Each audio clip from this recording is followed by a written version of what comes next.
Am I the asshole for refusing to be with my wife during childbirth? Or signing the birth certificate until she proves that the baby is mine and that she and my best friend didn't have an affair? My M44 wife, Cynthia, F41, and I have been married for almost 15 years. I raised her older children as my own. We have 2 kids together and one that she just gave birth to. But I won't sign the birth certificate until I get a DNA test. Back in 2014, we had a huge crisis due to her infidelity. Her AP was her supervisor. And I only found out when she was abruptly fired. And the company filed a case against her for allegations that I won't discuss here. Her supervisor was a co-defendant. She had to come clean about the whole thing, including having had an affair that lasted 2 years.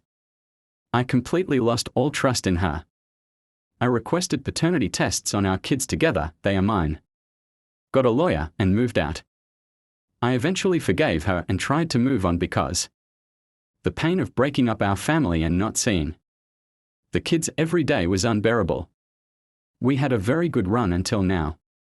Our relationship felt stronger. The sex was great.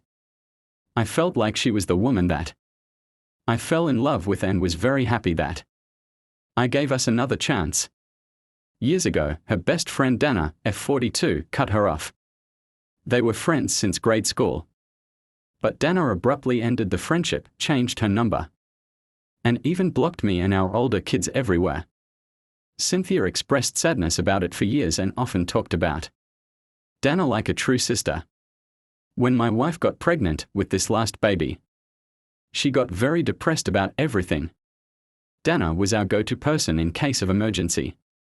So I thought maybe some type of closure would help. I managed to get Dana's contact information from a friend in common and asked if she would be willing to talk. To my surprise, she was interested. The conversation wasn't what I expected. She called me a flying monkey and said I ought to be ashamed for enabling my wife. She said she was absolutely fed up with Cynthia, and that she abandoned the friendship because she got tired of feeling like a tool, always having to do favors and being generally at my wife's service. She said she was unable to share anything because my wife only talked about herself, and that my wife failed to even thank her for gifts and other things, but kept raising the bar and asking for more and more stuff from her.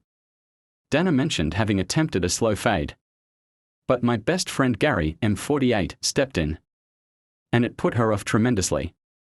I didn't know this. I didn't know that Gary was sent by my wife to talk Dana out of restricting their time together when her best friend became distant, and that he pressured her and tried to force her to contact Cynthia, and that this resulted in a complaint against him because his messages became menacing and he hinted at sending her spyware.